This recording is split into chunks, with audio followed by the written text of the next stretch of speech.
left is pushing throttle with their unconstitutional gun-grabbing antics since the Parkland, Florida shooting that claimed the lives of 17 people on Valentine's Day a few weeks ago. These gun-grabbing liberals are doing their best to sway the public's perception of guns by feeding the uneducated masses with lies and half-truths about weapons.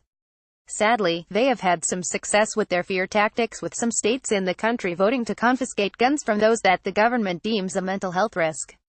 Now, 3 people are dead, proving to the world just why gun confiscation is dangerous and also why we need to stay armed despite the left's emotional rhetoric. Not even a month after the tragedy occurred in South Florida, the left has been busy politicizing the event to ban guns in our country. The mainstream media has been fanning the flames of misinformation by tugging on the heartstrings of uninformed Americans into believing that the Second Amendment needs to be changed. People across the country are begging the government to ban assault rifles and to place further restrictions on anyone wanting to purchase a gun. Already in the state of Rhode Island, the Marxist Governor Gina Raimondo has signed an executive order last Monday to allow the federal government to seize the firearms from homes which house any individual who might be considered a danger to themselves or society. As Freedom Daily reported earlier, while this sounds innocuous, it poses multiple questions for responsible gun owners across the country. For instance, who would determine who was not mentally safe to own a firearm, and what is the criteria to determine who that so-called dangerous person is? Evidently, the gun-grabbing leftists do not understand what "shall not be infringed" truly means, but this story may help clear that up for them. Here is more from the Washington Post. Gunfire rang out Monday afternoon in the home in Broken Arrow, an Oklahoma City 15 miles southeast of Tulsa. 3 intruders were hit after the son of the homeowner fired a semi-automatic rifle in what local law enforcement officers later described as an act of self-defense, though their investigation remains open. The intruders, a 16-year-old, a 17-year-old and a man thought to be 18 or 19, had smashed open the back door of the house, the Wagoner County Sheriff's Office said in a statement posted to Facebook. Their plan was burglary, authorities said.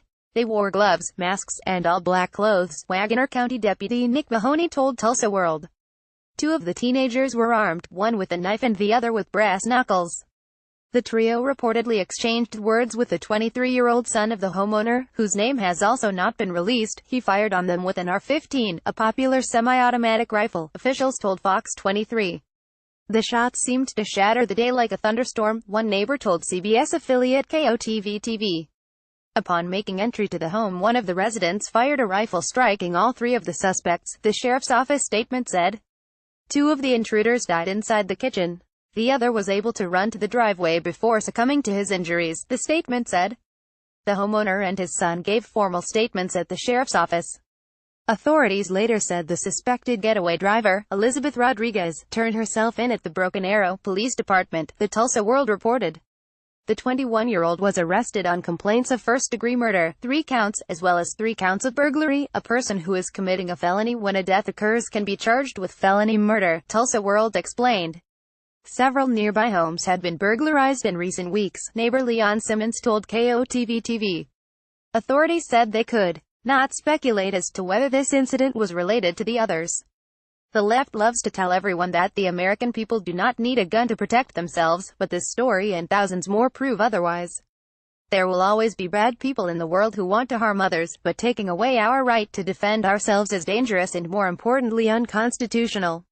It is our God-given right to protect ourselves and loved ones from harm, but also to defend against a tyrannical government.